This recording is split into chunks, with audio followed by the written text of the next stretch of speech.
Dear students, mass spectrometry की इस presentation में हम मेटास्टेबल पीक्स और डबल बॉन्ड इक्विवेलेंस के बारे में पढ़ेंगे। आज सबसे पहले देखते हैं कि मेटास्टेबल आयंस और मेटास्टेबल पीक्स क्या होते हैं।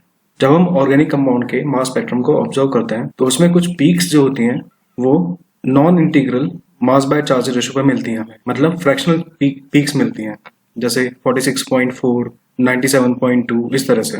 दूसरा, ये जो पीक्स होती हैं ये ब्रॉड होती हैं as compare to normal peaks. और एक और पॉइंट इसमें ऑब्जर्व करने वाली बात है इन पीक्स के लिए, इनकी अबंडेंस बहुत कम होती है इन कंपैरिजन टू जो नॉर्मल पीक्स हमें मिलती हैं।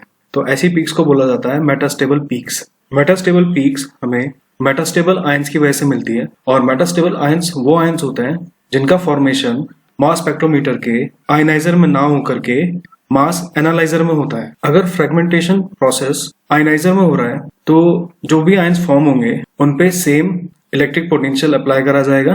तो जितने भी आयंस होंगे उनकी काइनेटिक एनर्जी इस एक्सप्रेशन से दी जाएगी। तो जो भी आयंस होंगे उनकी kinetic energy E into V होगा, जहां भी E इलेक्ट्रॉनिक चार्ज होगा एंड V पोटेंशियल अप्लाइड होगा। तो हम देख रहे हैं अलग अलग आयंस का मास क्योंकि अलग होता है तो उनकी वेलोसिटी में डिफरेंस आएगा। तो इस रिलेशन की देख करके हम आराम से ऑब्जर्व कर सकते हैं कि जिस आयन का मास ज्यादा होगा उसकी वेलोसिटी कम होगी और जिसका मास कम होगा उसकी वेलोसिटी ज्यादा होगी। तो जो ये डिफरेंस आएगा वेलोसिटीज में अलग अलग आयंस के लिए, ऐसा तभी हो पाएगा जब जो फ्रेगमेंटेशन प्रोसेस है ये आयनाइजर में होगा। अगर फ्रेगमेंटेशन एनालाइजर ट्यूब के अंदर होता है तो जो डॉटर आयंस फॉर्म होते हैं उनको मेटास्टेबल आयंस बोला जाता है। On the basis of principle of conservation of energy, जो टोटल एनर्जी रही होगी फ्रेगमेंटेशन से पहले वही एनर्जी फ्रेगमेंटेशन के बाद होनी चाहिए।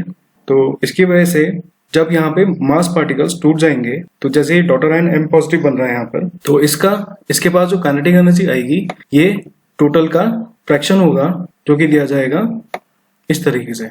जो डिस्ट्रीब्यूशन हो रहा है काइनेटिक एनर्जी का बिफोर एंड आफ्टर फ्रेगमेंटेशन, इसको हम थोड़ा और डिटेल में देखते हैं कि से जो मॉलिक्यूलर आयन था उसके पास काइनेटिक एनर्जी थी EV। आफ्टर फ्रेगमेंटेशन से एक मॉलिक्यूलर आयन बना और एक न्यूट्रल मॉलिक्यूल बना।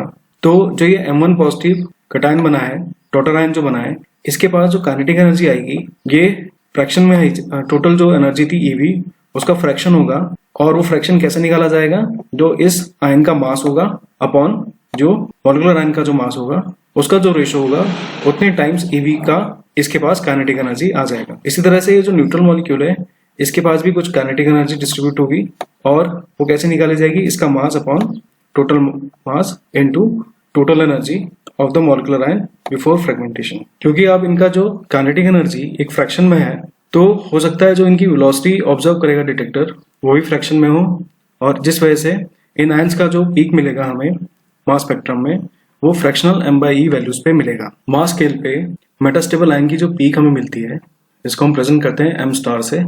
इसकी वैल्यू जो हम निकालते हैं वो इस एक्सप्रेशन से निकालते हैं। मेटास्टेबल आयन की जो पीक मिलेगी हमें मास स्पेक्ट्रम में वो प्रेजेंट करी जाएगी M स्टार से, और इसकी वैल्यू हम निकाल सकते हैं डॉटर आयन के मास का square divided by mass of molecular ion. तो इसको और डिटेल में समझने के लिए अब हम टॉलिन का केस देखते हैं।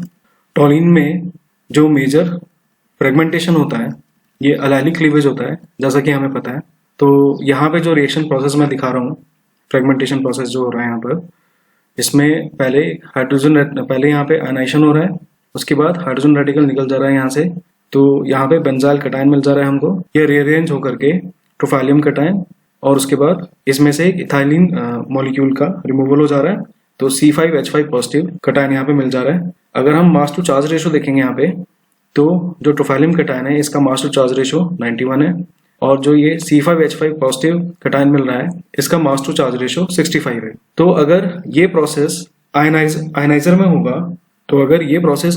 होगा तो जो पीक्स हमें मिल रही है 91 और 65 की ये एसएस मिलेंगी हमें। बट मे बी पॉसिबल कि कुछ मॉलिक्यूलर आयन एनालाइजर में जाकर के फ्रेगमेंटेशन शो करें। तो ऐसे केस में हमें मेटास्टेबल आयन पीक मिलेगी C5H5 पॉजिटिव के लिए। जो C5H5 पॉजिटिव डॉटर आयन मिल रहा था यहाँ पे उसके लिए मेटास्टेबल आयन पीक मिलेगी। अगर ये प्रोसेस जो था जो यहाँ हमने प्रेजेंट करा है C7H7 पॉजिटिव से C5H5 पॉजिटिव में जो कन्वर्जन हो रहा है, अगर ये एनालाइजर में होता है तो जो मेटास्टेबल आयन पीक मिलेगी हमें ये इस तरह से दी जाएगी, जो डॉटर आयन का मास का स्क्वायर है डिवाइडेड बाय जो मॉलिक्यूलर आयन है उसका मास। तो 65 जो है यहाँ पर ये डॉटर आयन जो था C5H5 पॉजिटिव उसका मास है तो उसका स्क्वायर कर रहे हैं हम, और डिनोमिनेटर में हम लोग जो मॉलिक्यूलर आयन था इसको बेसिकली इसका पेरेंट आयन बोला जाएगा, जो इससे पहले प्रेफरेंस में रहा होगा, जिससे पहले जो रहा होगा, जिससे ये बना होगा। तो इसलिए हमने यहाँ पे 91 लिया हुआ है। तो इनका जो रेशो आ रहा है ये 46.4 पे मिल रहा है। तो ये हम देख रहे हैं फ्रैक्शनल वैल्यू पे आ रहा है। तो ये कैरेक्टरिस्टिक मेटास्टेबल पीक मिलेगी यहाँ पर। और अगर हम ये पीक ऑब्जर्व कर पाते हैं तो इससे, जैसे इस पर्टिकुलर एग्जांपल की बात करें तो यहाँ पे बेंजाइल कैटायन का फॉर्मेशन हमें कंफर्म होता है। इसी तरह से एक और एग्जांपल देखते हैं यहाँ पे ब्यूटेनॉल का, जिसमें मैक्लाफर्टी रीअरेंजमेंट हो रहा है। तो यहाँ पे हमारे पास जो पेरेंट आयन है इसका मास टू चार्ज रेशियो 72 है। मैक्लाफर्टी रीअरेंजमेंट हम पढ़ चुके हैं। तो इसमें गामा हाइड्रोजन जो था ये ऑक्सीजन पर मूव करता है और अल्फा बीटा क्लीवेज हो जाता है। तो जो हमें फाइनल यहाँ पर डॉटर आयन मिल रहा है उसका मास टू चार्ज रेशियो 44 है। अगर ये प्रोसेस आयनाइजर में होगा तो ये पीक्स हमें 72 और 44 में मिलेंगी, जो कि एक्चुअली में मिलती भी हैं। लेकिन हो सकता है कि कुछ मॉलिक्यूलर आयन एनालाइजर में जाकर के फ्रेगमेंटेशन शो करें। तो उस केस में जो ये डॉटर आयन है 44 M/E का, इसके लिए जो मेटास्टेबल पीक मिलेगी हमें, ये इस तरह से निकाली जाएगी जैसे हमने पहले करा था। तो यहाँ पे जो डॉटर आयन का मास है उसका स्क्वायर करा जाएगा और जो पेरेंट आयन है उसका मास डोनाटर में रखा जाएगा। इसको सॉल्व करेंगे तो वैल्यू हमें मिलेगी 26.8। तो एक बार फिर से रिवाइंड करते हैं कि जो मेटास्टेबल आयंस और पीक्स मिलेंगे हमें वो non integral mass upon charge ratio में मिलेगी। ये पीक ब्रॉडर होंगी और इनकी अबंडेंस जो होगी ये रिलेटिव टू नॉर्मल पीक्स बहुत कम होगी। अबंडेंस कम होने का रीजन ये है कि जो ये एनालाइजर में फ्रेगमेंटेशन है इसके होने के चांसेस कम होते हैं, प्रोबेबिलिटी कम होती है। इसलिए जो आयंस फॉर्म होंगे, मेटास्टेबल आयंस जो मिलेगा हमें, उसके कॉरस्पॉन्डिंग मेटास्टेबल जो पीक मिलेगी उसकी अबंडेंस कम हो जाएगी। अब हम next topic double bond equivalent देख रहे हैं। इसको मैंने थोड़ा डिटेल में लिखा है, डबल बॉन्ड एंड और रिंग इक्विवेलेंट। किसी मॉलिक्यूल का डबल बॉन्ड इक्विवेलेंट जान करके हम उस मॉलिक्यूलर वेट या उस मॉलिक्यूलर फॉर्मूला के कॉरस्पॉन्डिंग पॉसिबल जो स्ट्रक्चर हो सकते हैं, कितने डबल बॉन्ड होंगे, कितने ट्रिपल बॉन्ड होगा या कितनी रिंग्स होंगी उसमें, ये पता लगा सकते हैं। डीबी निकालने के लिए हमें मॉलिक्यूलर फॉर्मूला पहले से पता होना चाहिए। तो यहाँ पे कुछ केसेस हैं जो अलग अलग तरह के क्लास ऑफ कंपाउंड्स के लिए है और यहाँ पे हम कुछ एग्जांपल देखेंगे जिससे हमें डीबी का कंसेप्ट और अच्छे से समझ में आएगा। तो पहले हम यहाँ पर टाइप फर्स्ट देख रहे हैं CXHY। तो इसमें बेसिकली ये एक हाइड्रोकार्बन होगा। तो ऐसे कंपाउंड्स के लिए जो डीबी का फॉर्मूला होगा ये इस तरह से होगा, DB = X+1 - Y/2। तो जैसे हम एग्जाम्पल देखते हैं एक हाइड्रोकार्बन का C4H8। तो यहाँ पे X की जो वैल्यू है वो 4 है। अब यहाँ पे हमें जो टाइप था उससे कोरिलेट करेंगे हम। तो C का जो नंबर था X था, यहाँ पे C का नंबर 4 है। तो X यहाँ पे 4 है। इस तरह से H के जो नंबर थे ये Y है। यहाँ पे H का नंबर 8 है, तो यानी कि Y की वैल्यू 8 हो जाएगी इस पर्टिकुलर एग्जाम्पल के लिए।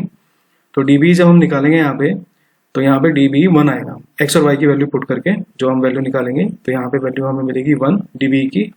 तो इस तरह से हमें पता चलता है यहाँ पर कि इस कंपाउंड में या तो एक डबल बॉन्ड होगा या फिर एक रिंग होगी।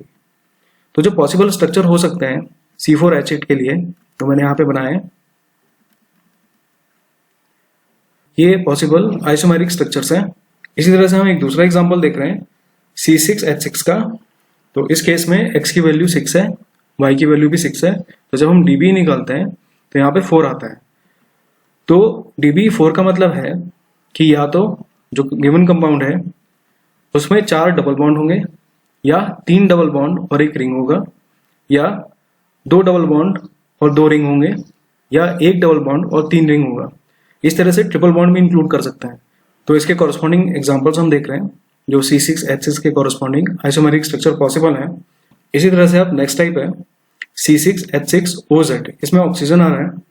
ऐसे कंपाउंड्स हो सकते हैं alcohol, carbonyl compounds, carboxylic acid और ईस्टर्स। ऐसे कंपाउंड्स के लिए डीबी का फॉर्मूला वैसे ही होगा जैसे हाइड्रोकार्बन्स के लिए होगा, यानी कि डीबी में ऑक्सीजन का पार्टिसिपेशन नहीं होगा। तो जैसे हम एक एग्जांपल लिख रहे हैं यहाँ पे C3H6O2। तो यहाँ पे X की वैल्यू 3 है, Y की वैल्यू 6 है, Z का कोई रोल नहीं है इसलिए हमने Z को नहीं लिखा यहाँ पर। डीबी जब हम निकालते हैं यहाँ पर तो DB 1 आएगा। तो इस कंपाउंड में या तो एक डबल बॉन्ड होगा या फिर एक रिंग होगा। तो जो पॉसिबल स्ट्रक्चर हो सकते हैं इस मॉलिक्यूलर फॉर्मूला के कॉरस्पॉन्डिंग यहाँ मैं प्रेजेंट कर रहा हूँ। तो ये सारे आइसोमेरिक स्ट्रक्चर्स हैं। इसी तरह से अब टाइप थर्ड है, इसमें हम हैलोजन को इंक्लूड कर रहे हैं। तो ये हैलो कंपाउंड्स होंगे बेसिकली CXHYXZ। तो अब जो DB का फॉर्मूला होगा उसमें हैलोजन के एटम्स को काउंट करना पड़ेगा। तो यहाँ पे ध्यान देने वाली बात यह है कि जो नंबर ऑफ हाइड्रोजन होंगे वो यहाँ पे नंबर ऑफ हाइड्रोजन के साथ जुड़ जाएंगे। तो जो पहले फॉर्मूला था वो था x+1 माइनस y/2, अब फॉर्मूले में y+z हो जाएगा। तो जैसे हमने एक कंपाउंड लिया है C3H6Cl2, तो x की वैल्यू 3 है, y की वैल्यू 6 है और z की वैल्यू 2 है क्योंकि 2 क्लोरीन है। तो जब हम dB निकालते हैं यहाँ पे तो 0 आता है। तो इसका मतलब है इस कंपाउंड में कोई डबल बॉन्ड नहीं होगा और कोई भी रिंग नहीं होगी। तो इस कंपाउंड के जो पॉसिबल स्ट्रक्चर हैं वो मैंने यहाँ पे प्रेजेंट करें। अब इसमें लास्ट केस है जिसमें हम नाइट्रोजन कंटेनिंग कंपाउंड्स को देख रहे हैं। तो नाइट्रोजन के एटम्स जो इस मॉलिक्यूल में होंगे से वो Z लिया है। तो dB में हम देख रहे हैं कि नंबर ऑफ नाइट्रोजन एटम्स को नंबर ऑफ हाइड्रोजन एटम से हमें माइनस करना पड़ेगा। तो जो अब dB का फॉर्मूला हो जाएगा ये हो जाएगा x+1 माइनस y-z/2। तो जैसे हमने यहाँ पर एक एग्जांपल लिया है C4H5N, इसमें x की वैल्यू 4 है, y की वैल्यू 5 है और z की वैल्यू 1 है। यहाँ से हम dB अगर निकाल रहे हैं तो dB आ रहा है 3। और भी पॉसिबल स्ट्रक्चर यहाँ पे हो सकते हैं, बट मैंने एक पर्टिकुलर स्ट्रक्चर यहाँ शो करा है कि जैसे इस मॉलिक्यूल में हम देखें तो यहाँ पे dB 3 है, यहाँ पे 2 डबल बॉन्ड है और एक रिंग सिस्टम है। तो अभी हम लोगों ने ये 2 छोटे कंसेप्ट्स देखे हैं, मेटास्टेबल आयन और पीक और डबल बॉन्ड इक्विवेलेंट। अब जो अगली प्रेजेंटेशन होगी उसमें हम अलग अलग क्लास ऑफ कंपाउंड्स के लिए मास स्पेक्ट्रम को देखेंगे। Thank you.